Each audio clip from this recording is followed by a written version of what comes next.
Good day mga ka-carpentry works. Ito na yung continuation natin na dining table and proceed na tayo dito sa ating gagawin na chair. Ito yung steel dining chair.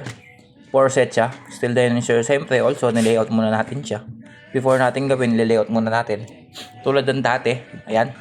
Ginuhit natin sa isang plywood. Diyan natin siya kinating and diyan natin sinukat. And after natin sukatin yon, ang sukat nga pala nito is 40 by 40 cm yung upuan ng width ng upuan niya. Bubuuin muna natin yan yung pinakang frame niya. Tapos ang pinakang height ng pinakang upuan niya is 50 cm. Then yung backing niya is 20.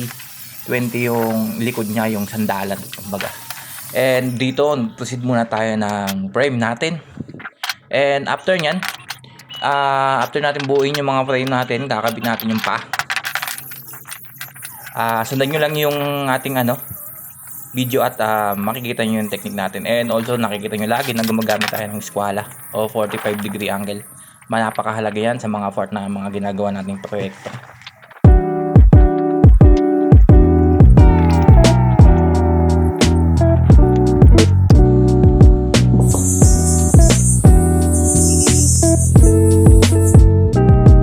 Tapos natin yung square frame natin and kinabit na natin yung lagayan natin ng tornilyo. Then proceed na tayo sa ating mga puting sa paa.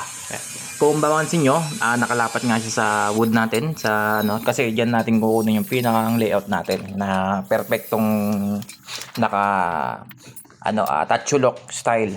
And wineld muna natin, tacking weld lang muna syempre para makuha natin yung pinakang magandang paraan sa pagkakadesign niya. At ayan, kung makita nyo, sinampol na natin yung pang backing. Ang gamit nga pala natin ng materials dito is 1x1 tubular na ang kapal ng gauge niya is 2.0. Gumamit tayo din ng makapal na klase dahil upuan to since kailangan matibay. At ang backing natin is 1x3. Ayan, kaya nakikita nyo malapad siya is 1x3. 1 inches by 3 inches inches. Ayan. So sundan nyo lang yung video at makukuha nyo rin. At pinakang the best talaga is mag layout kayo para makuha nyo yung masunod nyo yung gusto nyo sukat. Ayan.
Patapos na ating mga carpentry works. Tapos na ang ating ginawang welding. So ganyan yung itsura niya. Ayan yung chinens natin ng ating kliyente.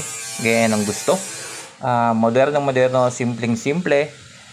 Pero pagdating sa tibay, talagang kalidad at maaasahan. Kaya sa mga gustong magpagawa, mag-message lang nga kayo sa ating page. May brace pa nga pala yan. May brace pa sa ilalim yan. Message lang kayo sa ating FB page na AAS Design Steel and Woodworks at makikita nyo sa mga design natin doon, sa mga nagawa natin. Marami na tayong nagawan at napasayang mga kliyente. At kung nakita nyo, nakamasilya na yan. Yung sa part na yan is nakamasilya na. Ready for for painting. Konting video lang papasilip natin sa painting. Ayan yung pag-apply natin ng top coat. Kulay gold yan mga carpentry. Pinrimer natin siya ng gray, and ang ating top coat is kulay gold, touch of gold, na ang kulay niyan kung alam niyo yung mga motorsiklo na Racing Boy Gold, gano'n na medyo matte siya, matte yung type niya, kaya maganda yung kalalabasan. And yung pang ibabaw nga pala niyan, kung hindi nyo natatanong, ang gagamitin natin yan marine. Tulad ng ating mga video, marami tayong wood parquet na mga nakastock dyan. Hindi kasi kumukupas yung top coat nyan. Then proceed tayo sa cutting. Ngayon yung kakating natin yung mga wood parquet na gagamitin natin. Ayan. Itataking lang natin yan sa marine na ginawa natin. And after natin itaking, itutornilyo natin sa ilalim, kaya nagmukhang medyo makapal yung ating pinakang upuan. At hindi na natin siya na-top-coat ng clear kasi kapos sa budget yung ating nga. Pero kung na-top-coat natin siya ng clear, talagang buhay na buhay yung itsura niya at panalong panalo. At kung i-base nyo o ilalaban nyo sa mga nabibili sa mga tabi-tabi, at talagang 100% sure to na matibay talaga at tatagal. Kasi gawang lokal gawang Pinoy. Alam mo naman tayo, gusto natin yung matitibay, di ba? And ayun. At huwag nga palang kalimutan mag-subscribe at i-click ang ating notification bell para sa ating mga videos, at sana subaybayan niyo ako sa aking mga videos. Ito na yung part 2 and may part 2 tayo. Ayan, yung wood natin, yung wood parquet, pinagdikit-dikit natin before natin itataking yan. Taking ng papako, yung gun tacker gagamitin natin. Pwede rin naman hindi gun tacker kung wala kayo niyan. Siyempre pwede nyo rin gumamit kayo ng Bostik no nail. Pinakang mabisa yun sa lahat ng paraan. Bostik no nail lang ang malakas.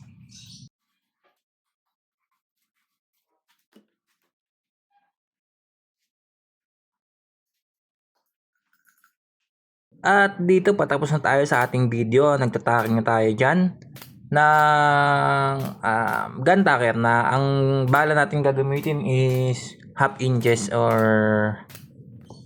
2 cm yung kapal. Ayan. Kaya nagting siyang makapal dahil gawa sa wood parquet nga na goods, and may mga dikit-dikit pa na pintura. Siyempre madali lang man ayusin yan, gamit lang tayo ng lacquer thinner para malinis yung mga part na yan. Ayan yung finish niya sa ating pinakang ibabaw ng upuan. And ayun, at maraming salamat po sa inyo dahil sa walang sawang manonood, at thank you and God bless.